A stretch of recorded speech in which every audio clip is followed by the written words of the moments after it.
Support comes from the Missouri Forest Products Association, providing more than 41,000 jobs in the production of wood pallets, railroad ties, white oak barrels, hardwood floors, and more. Details at choosewood.com. Welcome to St. Louis on the Air. I'm Don Marsh. There is a case pending before the U.S. Court of Appeals in Washington, D.C., involving U.S. Congressman Lacy Clay and a St. Louis high school student. The artwork of Cardinal Ritter High student David Pulphus. His painting was selected in a national competition to hang in the U.S. Capitol building, along with the paintings of students from across the country. It depicted protest events in Ferguson and portrayed police as animals. After hearing some complaints, Capitol architect Stephen Ayers ordered the painting removed, calling it disrespectful. Congressman William Clay went to bat for his constituent, Pulphus. He took it to court, lost, hence the appeal. Joining me in studio to discuss the case are Professor Chad Flanders, a professor of law at St. Louis University. Mark Sabelman is a partner with Thompson Coburn. Full disclosure, he has represented St. Louis Public Radio in the past. Gentlemen, thanks so much for being with us. Great to have you. Thank you. Mark, let me begin with you. What are the grounds for the appeal in this case? Well, the congressman and the artist are challenging the removal of the art. This was a very unusual situation for art to be removed under these circumstances. The competition was open to all. The competition expected diversity. The competition expected a lot of different things. There were no hard and fast suitability requirements. They've been left to the congressman to decide in the past. The congressman was fully supportive. There were ceremonies at the opening. Everyone accepted the painting. Everyone congratulated it. It was up for 7 months, and there was no problem. By the way, it was simply in a tunnel between one of the House office buildings and the Capitol. Many, many different student artworks, 400 from around the country, were displayed there. No controversy until someone basically went on Fox News and said, "This is terrible. The police are portrayed as pigs. It must be taken down." At that point, it kind of became a right-wing cause celeb, and under kind of coercion, the architect of the Capitol said, "Okay, I'm removing it." We call that a heckler's veto. It's a classic case of censorship when something meets all the criteria, it fits within the competition, and it's only some particular person who doesn't like that message that claims that it has to come down, and it comes down. A heckler's veto is anathema to the First Amendment. It shouldn't be allowed, and that's why the congressman and David Pulphus are appealing, and that's why I was part of a group of arts organizations that supported their appeal. Why did the lower court reject that case? Well, it was on a preliminary injunction, so they wanted to put the art back up.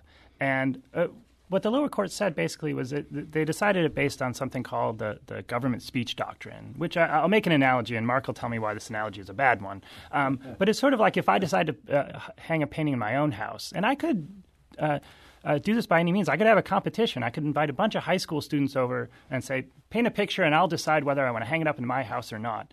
And I could maybe have some standards for that competition. I could say, well, it shouldn't be too lewd or shouldn't be too shocking. Don't make it too controversial. And then I could pick a painting at the end of the day. And maybe I have it up for 7 months, as was the case here. And maybe a few friends are over and they say they don't really like it, or they think it's too controversial, or it's not good art. And I can take it down. So I think what the government is saying here, and I think, albeit it was a sort of preliminary decision, but they won on it below. The government says this is our house. This is part of Congress. It is an area that is technically open to the public. My understanding is it's called the Cannon Tunnel. You have to be accompanied by your representative, so it's seen by the public. But they're basically saying it's our house, it's our decision what art we want to hang up. And yeah, we had some standards. We thought we'd open it up, but it's eventually up to us, and there's I guess someone called the architect of the Capitol who makes the final decision. And eventually, when the controversy erupted, they referred it to the architect of the Capitol, who did a suitability review, and he said, no, this isn't suitable.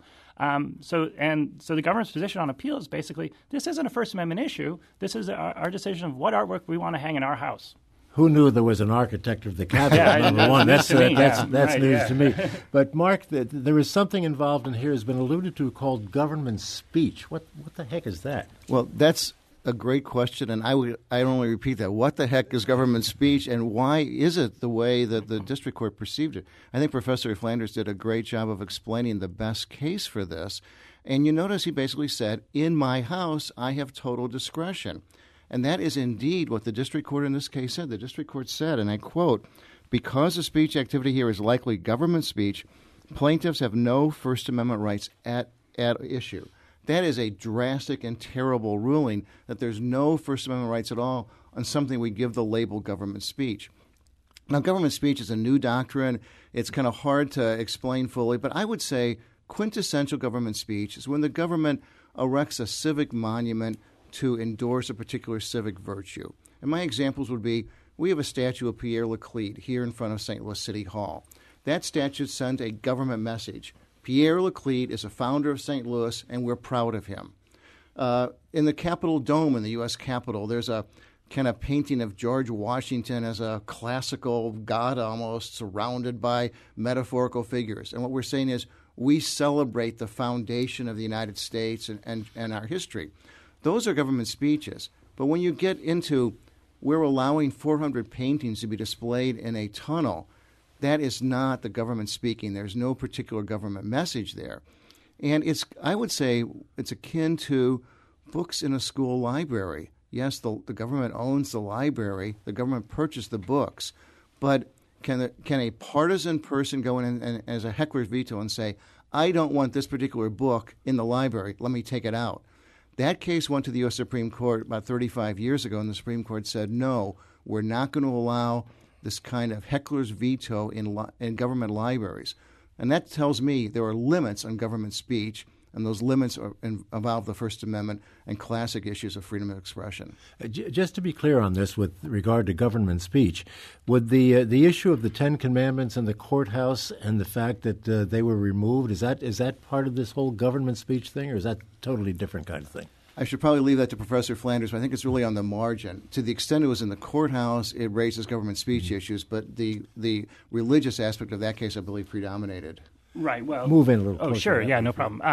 So they would say there might be an Establishment Clause issue, and there was a case called Pleasant Grove versus Sumum, where there was a park. This was decided by the Supreme Court a few years ago. There was a park in Pleasant Grove, Utah, where they had a monument of the Ten Commandments, and another religious group, Sumum, said, "Hey, we want our own statue in there too. We'd like our own monument displaying the tenets of the Sumum religion."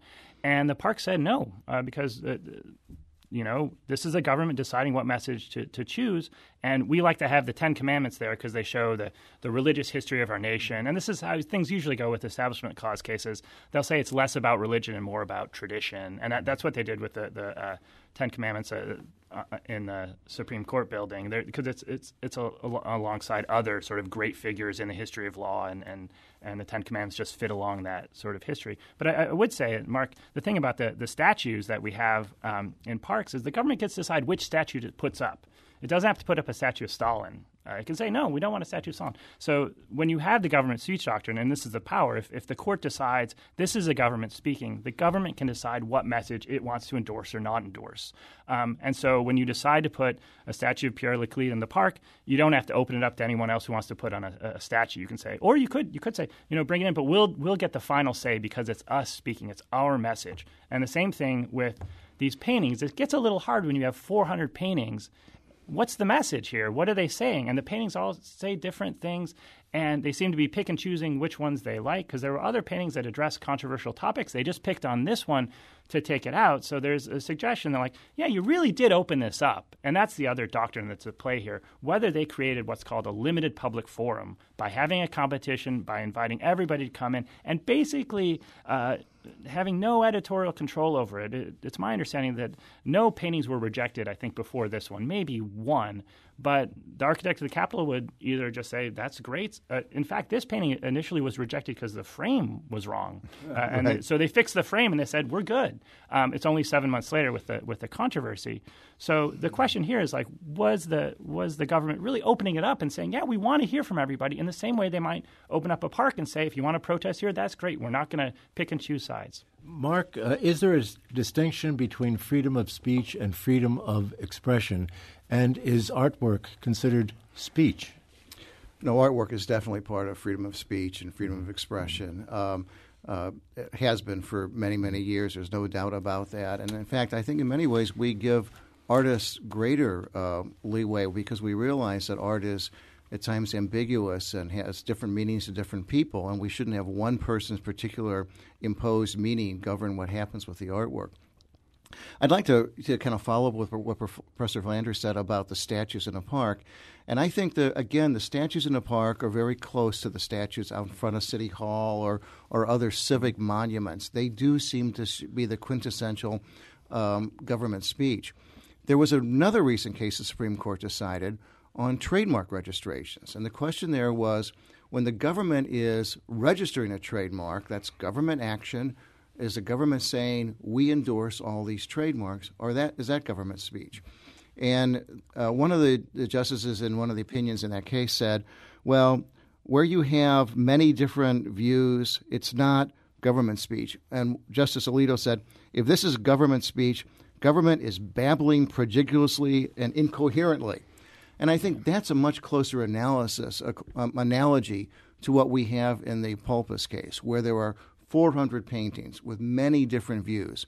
Some of them, frankly, are celebrating police and celebrating veterans and so forth. Some of them are taking skeptical views. There are others that are hitting just as hard on race issues as David Pulphus's painting. Many of them talk about other areas of life. So it was a cacophony. If the government is speaking, it's babbling prodigiously, and that's not government speech. But the power of the government speech doctrine, just if we go back to my house again, I can attest the artwork in my house has no message. It's a cacophony, but it's my house, so I can decide whether I want to express a message through the various paintings and sculptures I have, or no message at all. I guess the government could also say in this case, what we're doing is celebrating high school artists, and that's the message. And here's all the different things they can do. So there is a sort of higher level consistency that we want to celebrate high schoolers and the artwork that they can create. Well, but in the same way, when we celebrate high school art, we're doing something similar to what the government did many years ago in the WPA, the Works Progress Administration, where they celebrated artists and they had artists of all different kinds of works of life, different media, doing all sorts of different works. And they were totally subsidized by the government, sponsored by the government. We see them on post offices. We see them in public buildings. And for the brief that we did for St. Louis Volunteer Lawyers and Accountants for the Arts, we pulled out a postcard I'd saved from several years ago, a mural, WPA mural at Coit Tower in San Francisco. And it's a beautiful mural. It shows San Francisco street life. There's a newsstand. There's a police directing traffic. There's a postman at a mailbox.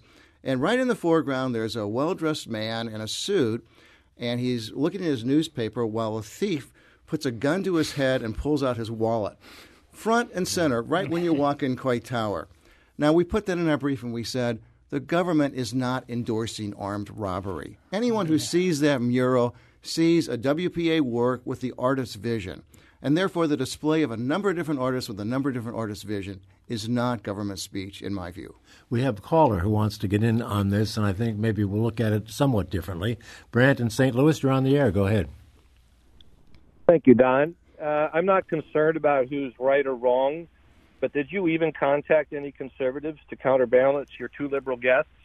I think you're guilty of media bias here. Well, I don't think so. We wanted to discuss this subject, and we contacted two prominent people, did not ask them what their point of view was necessarily. I will say that the government has a strong case, and it was Paul Ryan who is behind getting this painting kicked out. So I think the argument that on his side is actually a pretty persuasive one, and I suspect, I'm never quite good at predictions, that it'll prevail in the appellate court. Well, I'll say something why do your two guests agree? Why do they agree? Why do your two guests agree? Why don't you have someone that says, no, we disagree? Isn't this democracy to hear both sides? Well, I think actually Professor Flanders has made a stronger case for government speech than are even in the government's briefs in this case. Brent, we don't typically necessarily ask people what their political perspective is when we always pick the liberal. I know you do. Yeah, okay. Well, Brent, thanks for the call. Just again, I think Professor Flanders has made a stronger case than the government has, but I do think that, in a way, even though it's the strongest case, also shows the flaw, because if government has an absolute right to do whatever it wants, and I think from the caller's perspective, what happens when the government is controlled by liberals? He's not going to like that. I think he's going to want a situation where citizens have a greater right to display things than whatever the government wants in these many different forums that are supposed to celebrate the diversity of the citizenry. Go ahead. I would say, in general, First Amendment issues are hard to say if there's a right-left because it's sort of, if you're committed to free speech, you're sort of like you're committed to a diversity of viewpoints. So I think that's. I think most liberals and most conservatives are probably behind the free speech idea. Yeah. I'm advised here that the painting now is hanging in the office of Congressman Clay, and the question is, why doesn't the Capitol architect, Mr. Ayers, come down and take it away? Well, the Capitol architect obviously had special authority over this particular area of the Capitol. I assume that each congressman does his own personal decorating in his own offices. But his jurisdiction, this is a great question. I thought about the same thing. His jurisdiction does, I think, extend also to office buildings, but I suspect he gives a greater deference to members in their individual offices than in a quasi-public space. I would like to see him try to go into Lacey Clay's office. A wise exercise of discretion for someone who would like to keep his job. Right, yeah. Does this case, do you think, have the legs to go to the Supreme Court? I think it doesn't because of the procedural context here. As Professor Flanders mentioned, the case was at a preliminary injunction stage. That's a stage of extraordinary relief. Congressman Clay and David Pulphus were asking the court to do an extraordinary thing and basically tell the Capitol architect he had to take back that painting. The court found that the congressman and David were not likely to succeed on the merits, so it goes to the appellate court. But even then, the appellate court is going to look at it in that particular procedural context, and that would be ill-suited, I think, for Supreme Court review. But I suspect something like this, because I think the court is wrestling with the limits of the government speech doctrine and how far it extends. So this is I think this is a nice vehicle. I agree it's probably at least premature for the court to take a look at it. But something like this where we're trying to figure out when government is speaking and when, in fact, government has said, yeah, we want to hear from everybody, so we shouldn't pick and choose which views we like and which we don't. And probably to flesh out government speech, we should explain that there's another troubling government speech case, troubling from my perspective, and again, maybe Professor Flanders has a better perspective on it, but several years ago, the question of personalized license plates and specialty license plates in Texas went to the Supreme Court. And there was someone who wanted to have a Confederate flag on its Texas license plate. The Texas government had allowed all sorts of different personalized plates, including, for example, a burger joint and Remax Realtors and Auburn University and other non-Texas universities. And I'd rather be golfing, and yet they refused the Confederate flag one. So that went to the Supreme Court, and a kind of an unusual decision. The Supreme Court said that was government speech, so Texas could make the decision it made.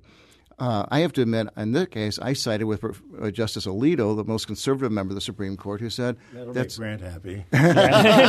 Who said that's absolutely crazy because no one thinks the government of Texas is endorsing Remax Realtors or, heaven forbid, Auburn football.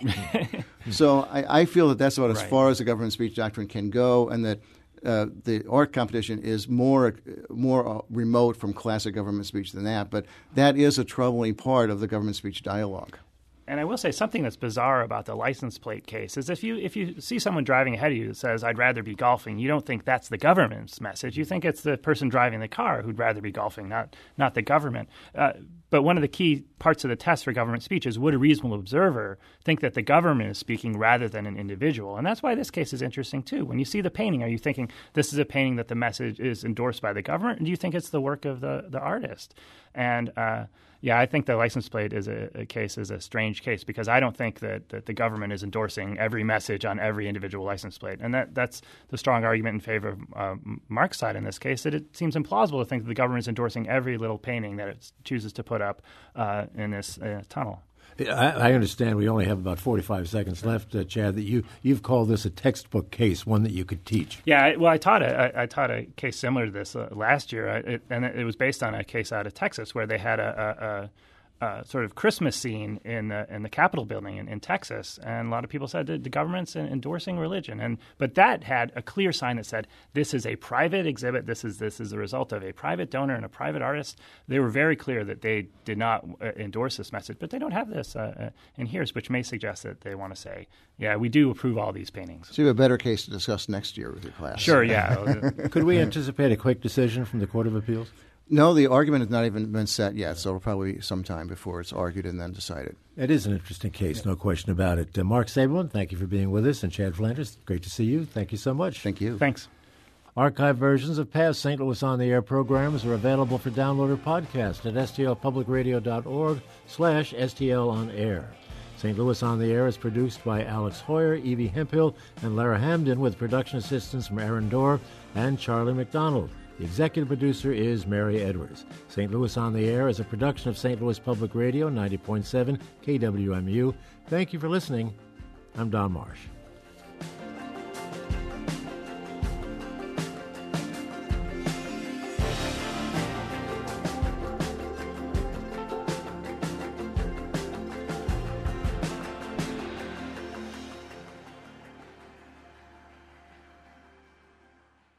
Support comes from the Missouri Forest Products Association, providing more than 41,000 jobs in the production of wood pallets, railroad ties, white oak barrels, hardwood floors, and more. Details at choosewood.com.